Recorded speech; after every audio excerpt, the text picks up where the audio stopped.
But I think most people think there still is a box to fit in, and they're trying to fit in, but there isn't a box to fit in, so it's kind of a mind fuck. And everyone is like, am I supposed to like go to college and get married and have 2 kids and live happily ever after? Like, I think that's kind of the box. But no, you're not supposed to do that, because now everyone is like getting divorced or serial and monogamous or not having kids or chasing a career or trying to become a famous actor or a famous musician, so it's like, oh wait, what do I do? And the women are now, I think women now are supposed to be badass boss bitches now. That's the new thing you're supposed to do, but that doesn't quite fit with the family thing. So like you're saying, it's like, fuck, how do I color within the lines? We now bring you Enter the Freud. This is for entertainment purposes only. It is no way medical advice. So there's this story, there's a famous story. I bet it's true. These old stories about famous people, I always doubt if they're true or not, but I bet it's true. That Kierkegaard, he was like young and kind of coming up as, some genius thinker. And he met this woman, he was in love and about to get married. And then kind of at the last minute, he ditched the lady and was like, no, I'm not going to be married. And I'm going to live my life celibate and alone my whole life, because it's important. If you're going to really think deeply and experience deeply, you got to just like commit to lonely celibacy, because that's where philosophical genius will come from.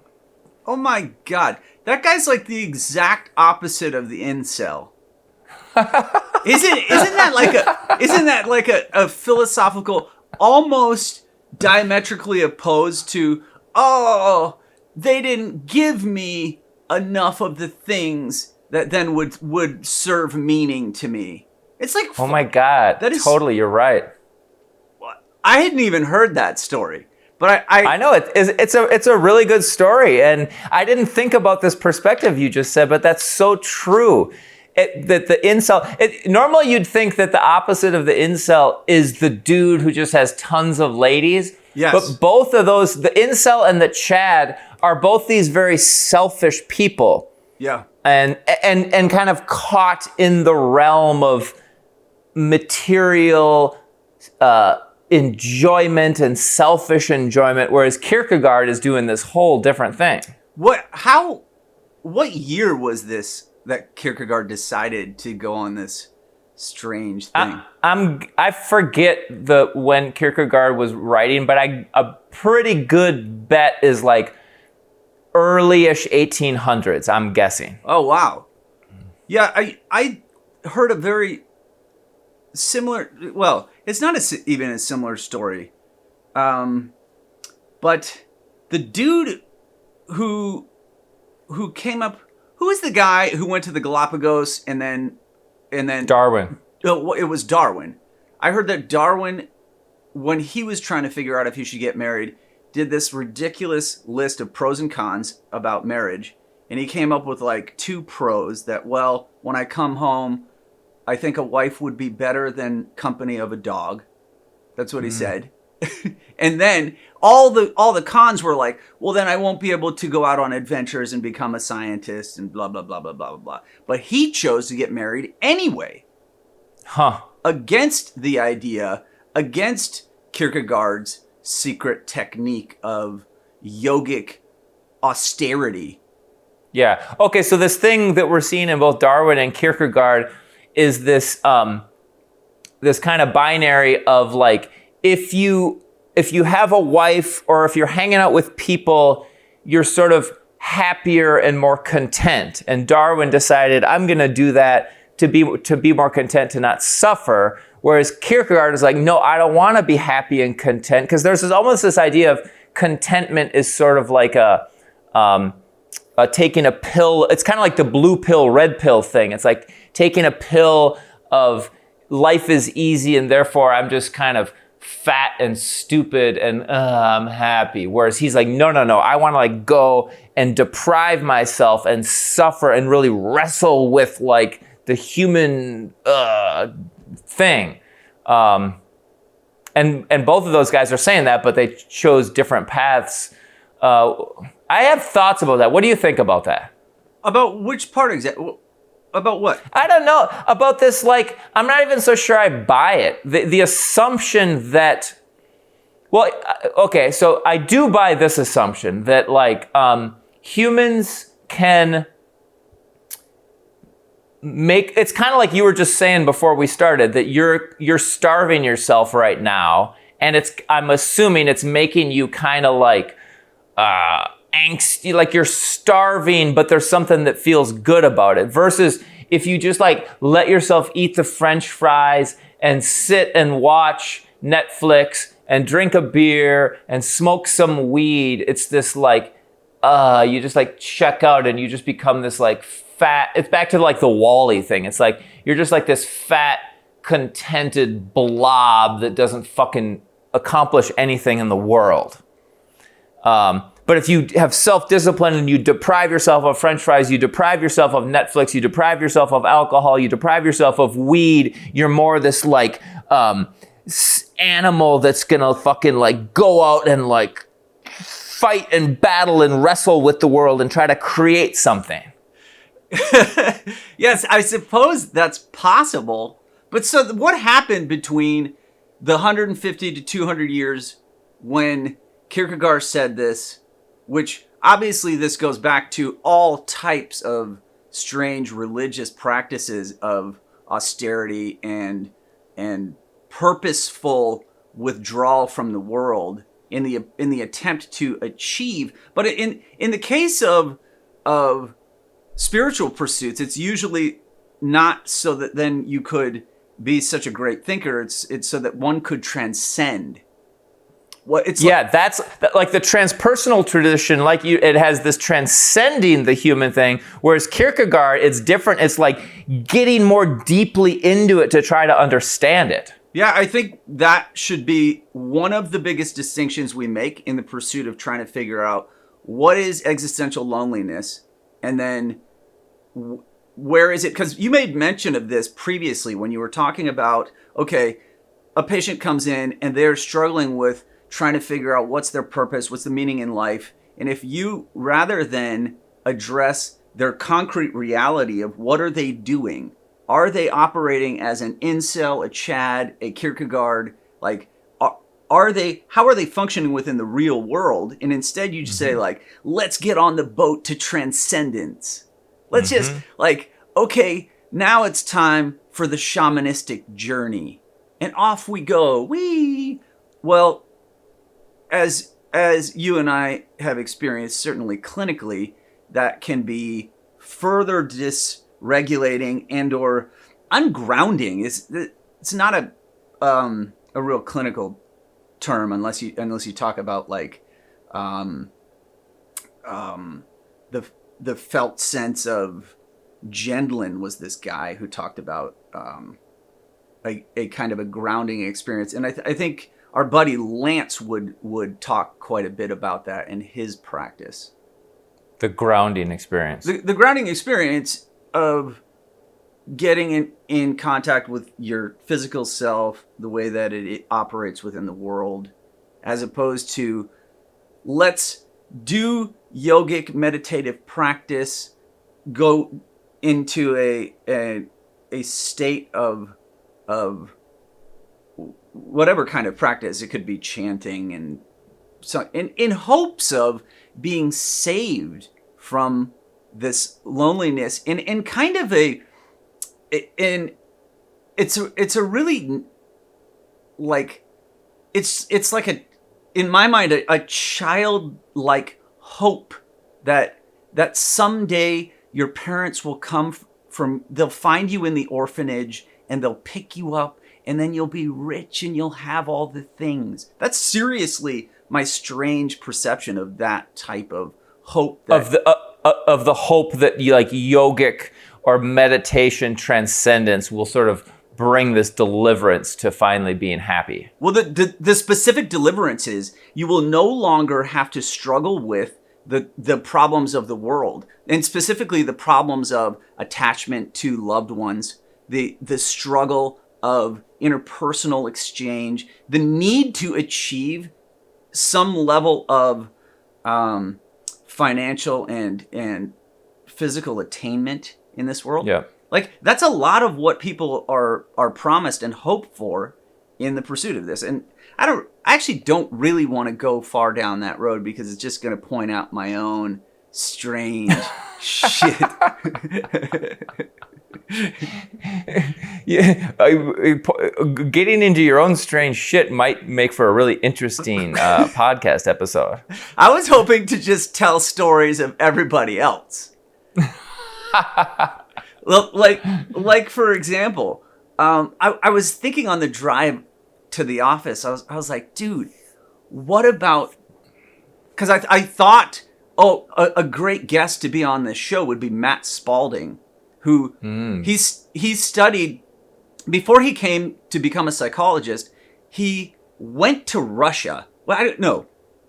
He went to Harvard and studied Russian literature, and then he went to Russia for a year to like be engrossed in, I don't know if it was Dostoevsky or whoever the fuck he. Those famous Russian writers. The Russian writers who also mostly did not claim to be existentialists, and most people don't want to admit that they are existentialists. And the idea of what an existentialist is remains completely stupidly elusive, and the definition just weaves its way through nihilism, postmodernism, and absurdism and other isms. Yeah. That's my own. Once again, I think what we're gonna run into is, I have some pretty strong feelings about this subject and haven't talked about. Well, I don't think you need to hide them or be shy about them. Just like let it rip, man. Well, have you ever been to the Existential Humanistic Conference? No. In San Francisco? Yeah, I presented there twice, and it's a really interesting crew, and it's not a big crew. That's all I have to say. Like, if you go to a proper psychology conference, you'll see that there's a whole convergence of people that want to be there. Well, when you go to the existential one, there's like 10 dudes from Europe, 5 guys from America, and that's it. Like, those are the presenters. And then the crowd is just some kind of like crazy San Francisco crowd. Like, wow, it's super wild. But and so what's your takeaway? And what's your strong feelings about the whole thing? Well, nobody wants to be an existentialist. Actually, they tried to. The last time I was there, they tried to make like an existential group that everyone could join in. Like they invited everyone. Yeah, let's create this existential group. And then it like dawned on me as I watched people's faces. I realized, oh, existentialists are interpersonally isolated. Yes. By design, and a group is oxymoronic. Is that even the right word? Yeah, totally. Yeah, paradoxical. Totally. Yeah, it doesn't. It was one of those super weird things looking at everyone's face when it was proposed by some European dude standing at the podium, and I just saw that nobody's going to be in this group. The whole point is they're like, this is a strange meeting of the weirdest loners. Yes. And so I don't really know how then to define this idea of existential loneliness. All right, let me pose. Here's an idea. I think maybe that a good way of wrestling with the idea. I've kind of had this thought over the years because when we were in grad school, when was that? 20 few years ago. Yeah. I feel like the evolutionary psychology perspective hadn't really exploded yet. Whereas now in the past 10, 15 years, the evolutionary psychology perspective has exploded. And now it's almost just like pop psychology. Everyone's taking this evolutionary psychology perspective. And when I was in grad school and first getting into psychology, I was super into Jungian psychology and existentialism and psychoanalysis. And I feel like there's this new evolutionary movement that's kind of at odds with, I'll call those depth psychology. I kind of think there's an evolutionary psychology thing that's at odds with depth psychology. Okay, so here's an evolutionary psychology criticism of the existential lonely thing. And I don't know if it's true, but it's kind of fucking harsh. The evolutionary psychologists would say that we humans evolved in tribes, and our psychology is really shaped to like encourage us to live and work in communities of other people and to stay connected to the group and to work well within the group of humans, because that's how we humans evolved. And so all humans are really trying to like work together and be part of the group. And those people who, because like their parents didn't raise them very well, aren't good at being in the group, they suffer fucking tremendously. Because it's like there's this evolutionary instinct in them that's like, oh, if you're not part of the group, you're not okay. And so there's these dudes who grew up and like the mom didn't like teach him how to play with the other kids very well. Okay, yeah. For whatever reason. And so the kid kind of becomes this loner and isolates and sits around reading books and gets deeper and deeper into it. And the worse he gets at playing with the other kids, the more lonely he gets. And he starts to like go down this dark, twisted, fucked up place. And then he tries to start making sense of it. And he's super smart, so he starts writing about it, whatever. And then the like 17 other guys on planet Earth that also had this horrible syndrome that he has, they start reading each other's writings. And they're like, yeah, that's the truth. But really, it's not like the deeper truth about humans. It's just this like dark, tortured corner that you can end up in if you're not raised well to do what humans are evolutionarily supposed to do.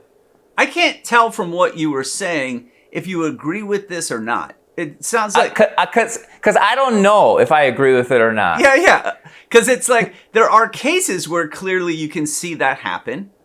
Yep. Like, in the most obvious case, school shooter guy who feels completely isolated. That's the worst just generic thing I could say about this idea of isolation. But in the... Oh, man, I have like 5 muddled thoughts I'm trying to get out into this idea of, well, what about the creation of the French existentialist movement as a result of World War II, watching this rise of the crazed Nazi experience, the decimation of Europe, and then that post-war fallout. And then you'd say, well, are those guys a product of their parents not pushing them to play with other children? No, this is a much larger phenomenon of global proportions, and the reaction and the production of the French existentialists, as little as I know about it, that would have a different origin story. Yep. That slightly goes against what you're saying, but then again, well, let's just run them all in parallel. Is that okay? Yeah, well, let me see. I'll try to think aloud as I reckon with the French existential thing. For some reason, I'm less likely to try to put that crew into my little story there. But also, they're not so... I don't know. There is... Okay, let me give I gave like the evolutionary psychology critical perspective on these hyper isolated Heidegger brainiacs, right? And then let me give the counter criticism, because I think maybe there's truth in both of them. The counter criticism is, and I already kind of mentioned it. It's like the like boring normal humans who just like fit in and are happy in the like mainstream normal thing. They're just like these lame, stupid, boring, mundane, average people, and they're happy in the average, and they don't ever think deeply because they don't have to, because they can just happily wake up and like fit into the lame ass recipe of like how to be a good little boy and a good little girl in the way the culture taught you. And so they just never think out of the box. They just color in the lines and are born and live and die within the lines, and they're just like these meaningless things. Whereas the freaks that get outside the lines are forced to wrestle with these big questions, and the suffering helps them wrestle. So they think deeply, and they actually are the ones that like invent new perspectives and new worldviews and come to wisdom and come to insight and enlightenment. Okay. Well, I'm going to argue that a happy existence within the lines died in the 50s. I'm going to just go ahead and basically say that. And as a result, the life of today, there are so many lines to fit within or without that there is no happy human who follows the recipe. The recipe has become so fucking convoluted. And I think everyone knows that. Everyone knows it, right?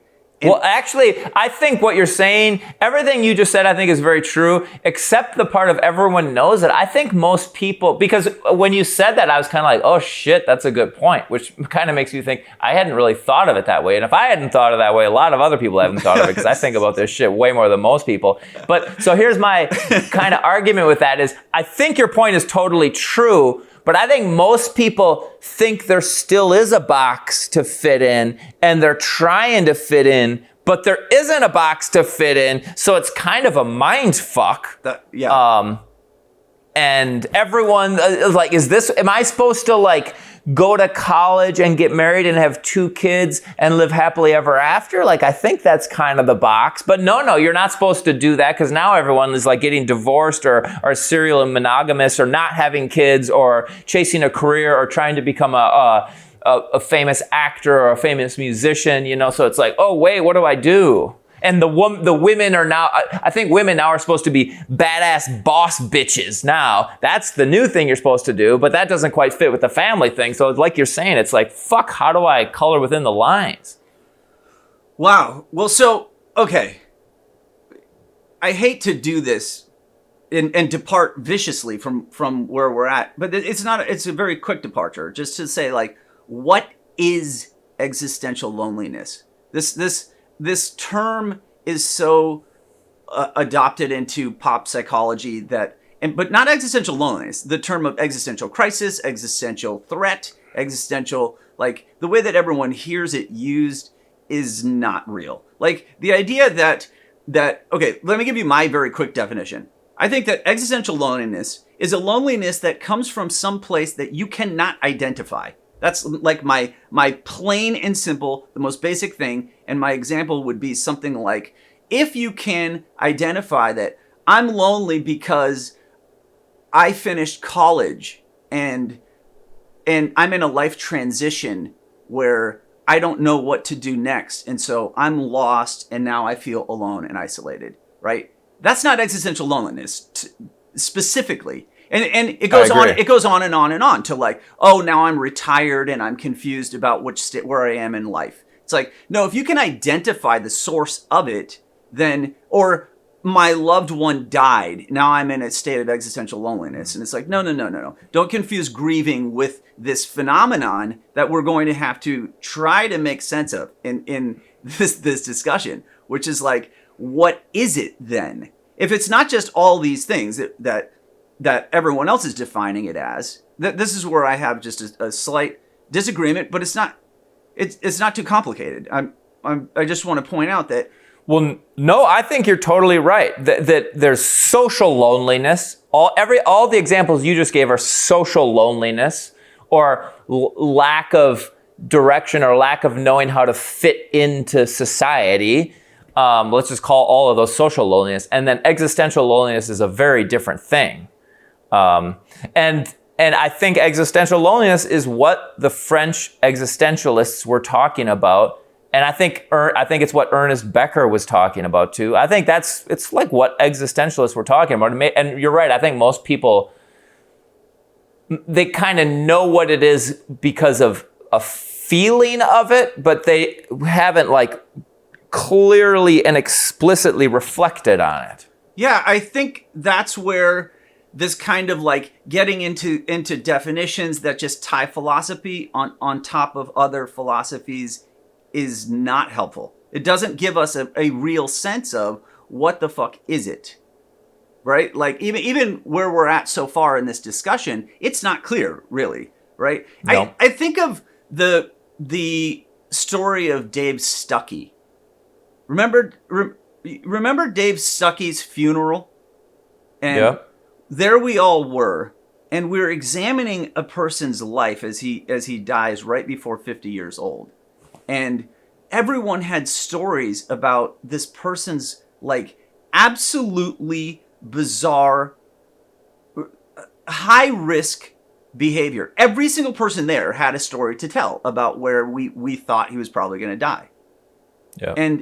And there was like, if you knew him as we all did, we all knew that there was something going on there that he was in pursuit of, that it was so loud in him, much more than most people I can make reference to. This kind of a need to find a path and a journey, but it was so far outside of the boundaries of what normal people did. Yeah. Right? Like even his dissertation that had appendices upon appendices that were unrelated to his study about seaweeds and various like like he was like a truly eccentric individual. Yeah. But then again, let's not confuse eccentric with and I'm just using him as an example, right? I'm using him as an example, like another situation where he broke up with his fiance in pursuit of finding further romantic pursuits, and then absolutely failed to actualize this. Yeah, never. I don't think he ever had any romantic or sexual anything with any women after he broke up with his fiance. Yes. And he broke up with her so that he could have more romantic sexual experiences. And after he broke up with her, he had zero. Yes.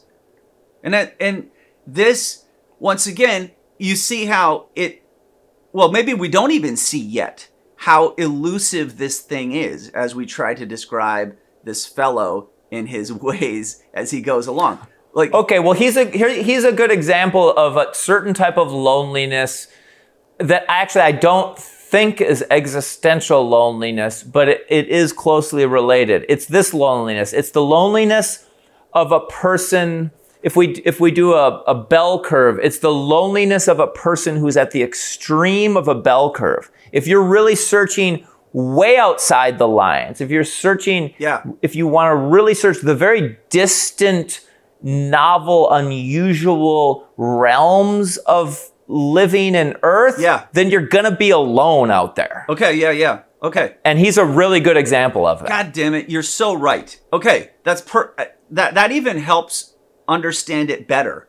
Because once again, you're right. That isn't true existential loneliness. That would put you closer to Kierkegaard in this deep pursuit of a truth that then sends you out into intergalactic space study, which he obviously did a shit ton of study into the psychedelic world. Dave Stuckey did. Where he was a full psychonaut, as he was just well versed in every single psychedelic that existed. You remember the time he showed up with like several vials of DMT? Yes, dude. He like that were procured from the Amazon and various other laboratory types. Like where did he get that? He just would always be on a huge search for the next new mysterious substance that was procured from the most amazing river at the top of the Andes mountain or whatever. I remember one time we were talking. I don't know why this, and he's like, dude, you have to take galantamine to foster true lucid dreams. I remember. This is the next frontier, bro. And I Yeah. had studied lucid dreaming in college and had some pretty good success with that. And for some reason, I think I took galantamine and attempted to find my way back into the lucid dream pathway. But I wasn't committed at all, and so I don't think anything happened. But yes, that guy was way out on the bell curve. Okay, so if he is not a good example of existential loneliness, let us then attempt to find out how could we, for the sake of this discussion, and for anyone listening, like what is a true form of this as opposed of the existential loneliness? Yeah, as opposed to Vivek's, the Indian Surgeon General's definition from last time, the 3 types of loneliness, right? Not having a confidant, not having friends to hang out with, and then not being part of a bigger community, right? Yep. Like, we're going to have to add to this a type of very hard to identify experience of we're calling it loneliness, and is there how would we describe that better? Let me what the existentialists get into, one kind of way they get into it is you hear people talking about how death is like really forces you to experience your loneliness. Like, you will die alone. You know, if you're not alone your whole life, you will be alone when you die. I don't know if I agree with that point, but that's a point that the existentialists point out to help you really feel that you're ultimately alone in this incarnation as a human on planet Earth. Okay. And the existentialists, I think that they emphasize that. I think that it's kind of this existential loneliness is kind of an evolutionary consequence of extreme individualistic awareness. Like, oh, I am just David. This is all I am. This body, this life.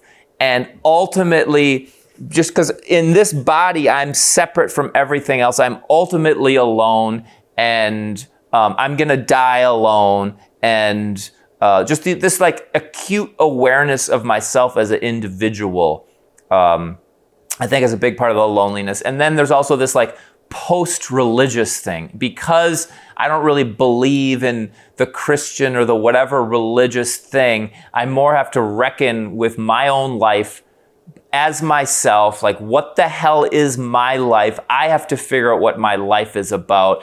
And thus, I'm alone in trying to answer these questions. And I'm alone in trying to run my life. And there's no questions that are pre-answered for me. I have to figure it all out myself. And I have to figure out what the fuck to do with this weird-ass fucking life.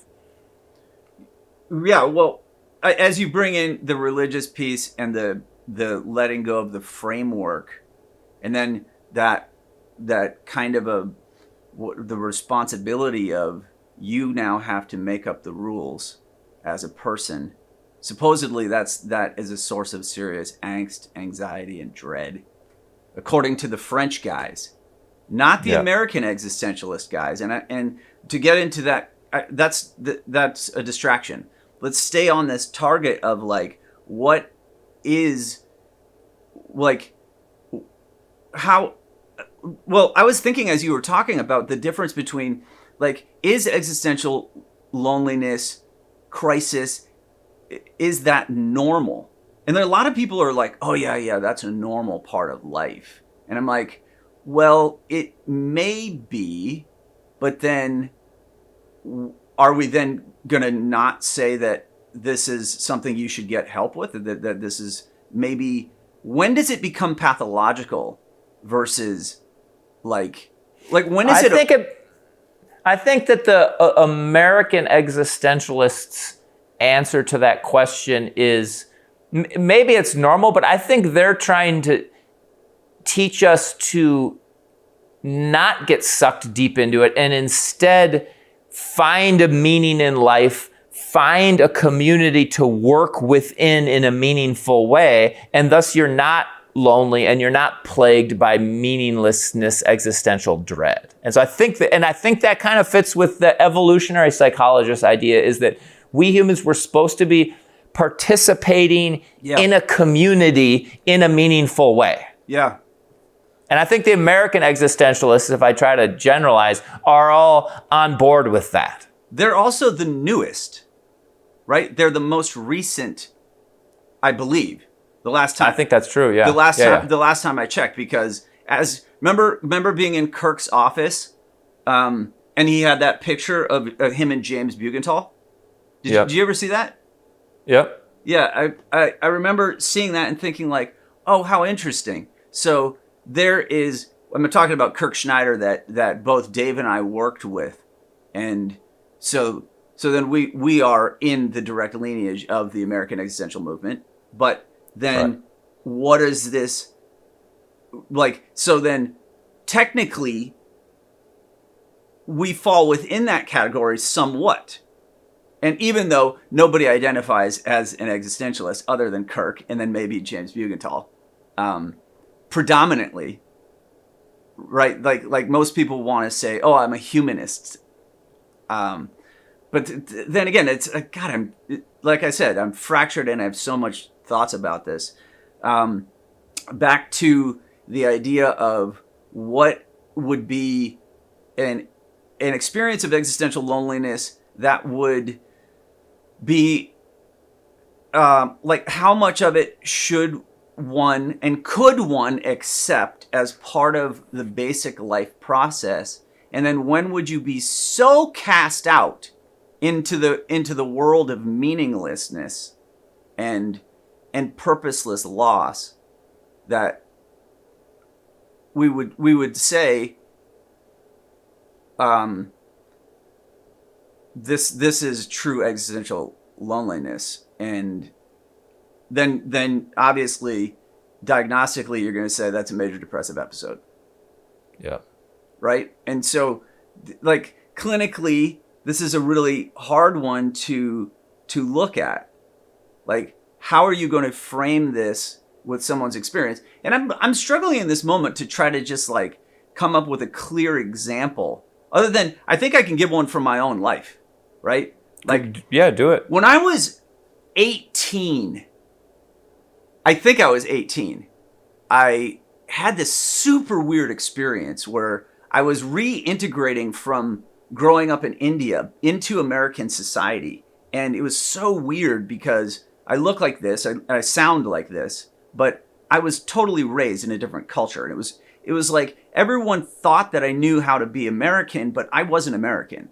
And so there was this like bizarre exchange with almost all people, is they would want me to behave in a certain way to certain norms, and I did not.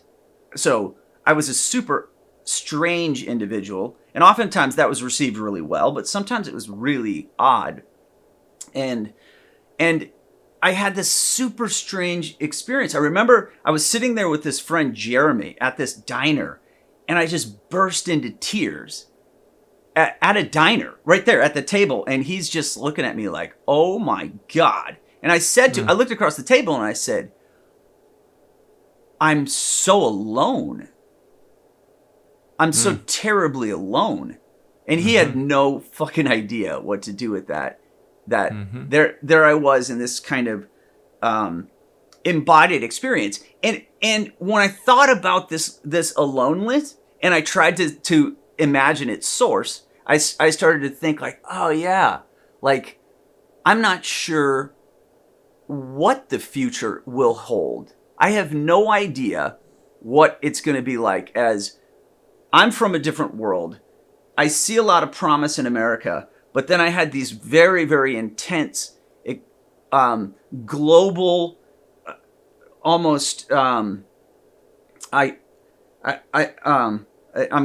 want to use like schema or other terms, but like I had these ideas like most women appeared bad and dangerous to me during this very brief period. Like it, and I think this just came from this weird upbringing where where I mostly didn't have contact with women that were nurturing.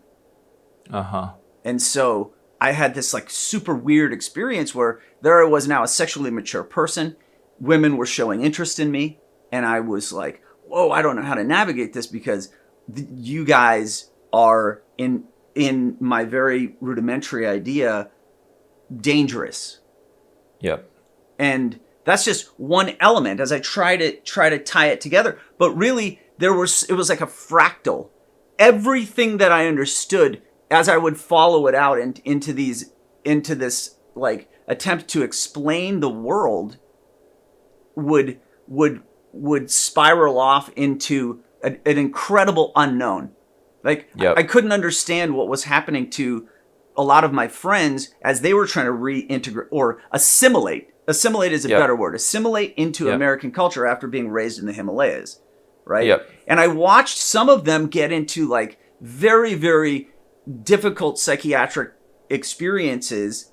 And then the description of their psychiatric experience at the time was wrong, and it showed that society was not prepared to deal with society, the medical field, the institutions were not prepared to deal with this. And so I had my own level of kind of a crisis where I realized, oh, there is nothing built, there is nothing that exists on this planet that is ready to facilitate me as a human being. Yep. And that was incredibly lonely in its experience, yep. right? Yep. And I hear that almost identically reflected out of 16, 18-year-old, 20-year-old today. Young dudes. Yeah, totally. Young dudes yep. are having that on a global scale. They didn't even have to grow up in the fucking Himalayas. They didn't even have to. They didn't. Their shit is even weirder because they don't have the backstory that I had, which is like live wire of like, oh yeah, dude, the reason why you're wigging out is you grew up in the Himalayas, bro. Like, at least I had a clue as to why I was wigging out. Yeah. Okay, let me kind of repeat a summary of what I'm hearing here. Okay, so the story you gave of yourself is an example of, here's my metaphor. Like, a child grows up, I'll use the metaphor of like a big complicated machine, and the kid is like molded and carved to fit into that machine and to work well within that machine. So it's like the little machine piece that you are is carved and works really well with that machine. But then you leave that machine and you go off drifting, looking for a new machine to be a part of. But that piece only fits in that machine, and you try to go to the American machine or this machine or that, and you don't fit in. So you just become drifting through the fucking vacuum, and you have no machine to fit into. And so there is this like loneliness and estrangement of that. And probably eventually over the years you found a new machine and you slowly learned how to fit in a new machine. Yeah.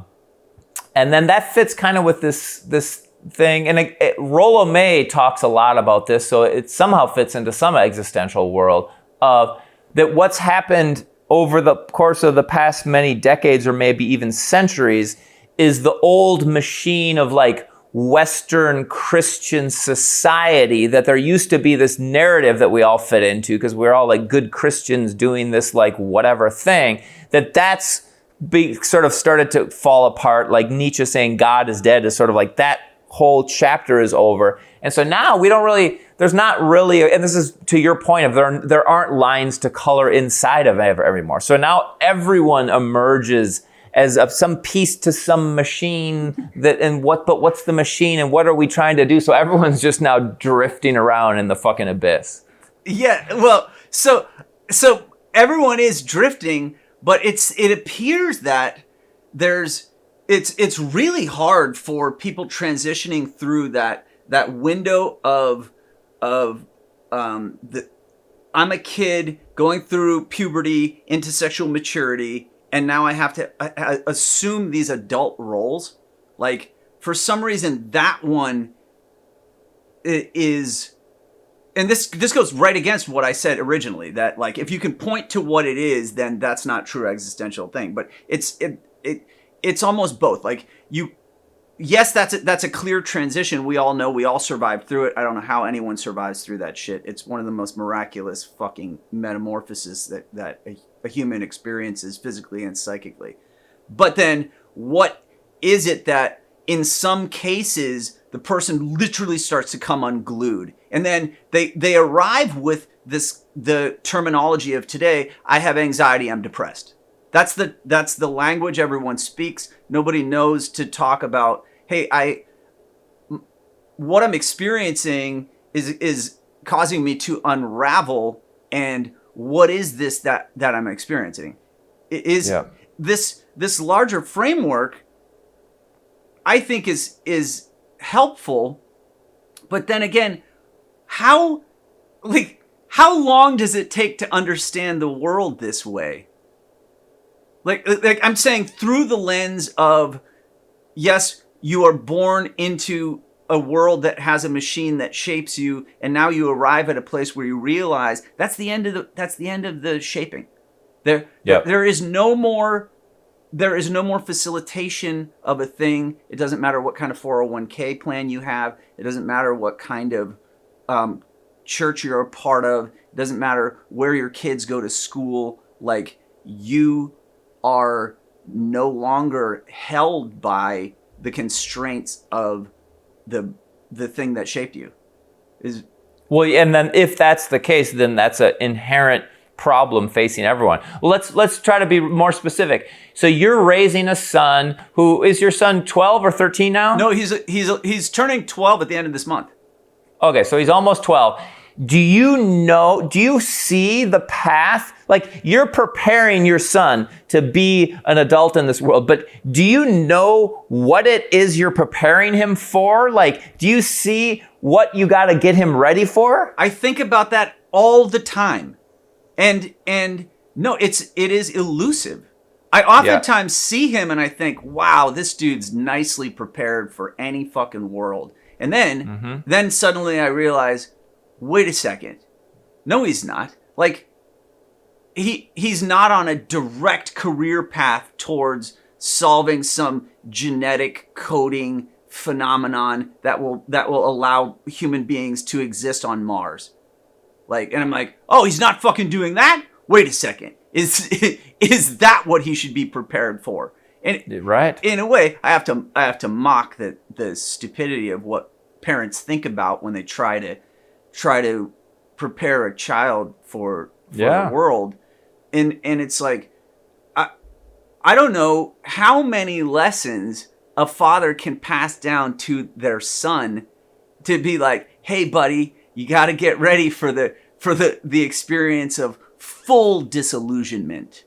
Yeah, like totally. I agree. If I use my stupid machine metaphor, it's like, I don't know what the machine is that I'm supposed to be shaping him to fit into. It's like, ideally, okay, there's this machine and I can carve him like this, and then he'll fit right into the machine and he'll work really well into that. That would be the goal. I have no idea what that machine is, so I don't know how to carve my son so he fits into it. I'm like, fuck, I'm just gonna carve him and then chuck him out there and fucking hope he can figure it out. Isn't that what all of our parents did?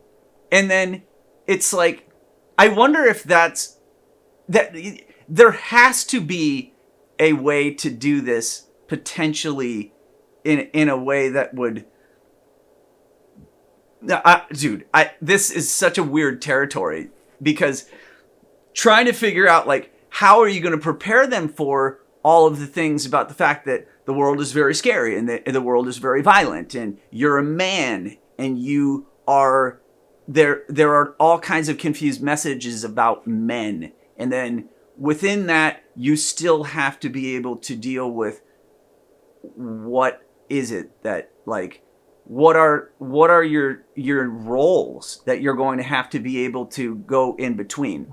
And so my son and I spend a lot of time just clowning and joking, and unfortunately some of what we do is really ripping on other people, and that's my own downfall. I don't think that's, rather than, a lot of times what we do is we laugh about our own silliness and our own fumblings.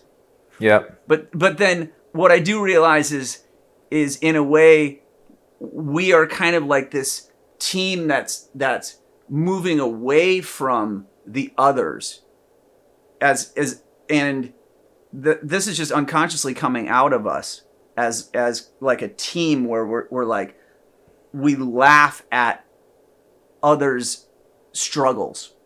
Yeah. And that's almost, if in the machine metaphor, that's almost like, oh, look at all those stupid machines. Those machines aren't very good. I'm not part of those, but it lacks this is the good machine. I'm going to be part of that. Absolutely.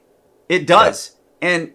And if I could be a more attuned father, then, but see, attuned to what? Attuned to the fact that there is no machine that exists out there that would, right? Because even if it was just like my joke about a career, it's like, okay, yeah, get the perfect career.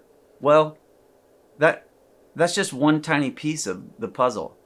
And right now I feel like what's happening to us in this discussion is further promoting the dissolve and the experience of existential dread, loss, decay of society. And I don't think that is helpful. I think we all fucking are very, very, very aware of that. And I'm not trying to promote that. I think I am on board with the American existentialists in that I think we need to try to find work, relationships, community that work for us and feel meaningful and feel grounding and feel containing in people and work. I think we need to try to do that. It's just that there's not a very clear, easy, obvious way to do that these days. Yeah, well, that's what we've been talking about for the past few episodes, is how elusive that is, and then you really turned me upside down when you brought my son into this, because it's like that was really awesome. I didn't expect to see No, I did not either. It hit me too. I was like thinking about my son, and I feel like I've prepared him super well, but then I was like, I don't know what the fuck I'm preparing him for. How can you prepare someone well when you have absolutely no idea what you're preparing him for? Well, the thing that is obviously the largest theme that keeps going back and forth when we talk about our sons is preparing them for an ability to handle the unknown. Yeah. That is a strange quality of ability to tolerate existing without having a fully formed plan, being able to continue in the pursuit of relationships, closeness, and connection within whatever the world is. Even if the world is fractured and crazy, and there's Andrew Tates, and then there's like the politicians and that hilarious bourgeoisie that then collapsed with Trump coming on the scene, and everyone's there's like a revival of American stupidity, and it's just right. Yes, this is the world that we live in.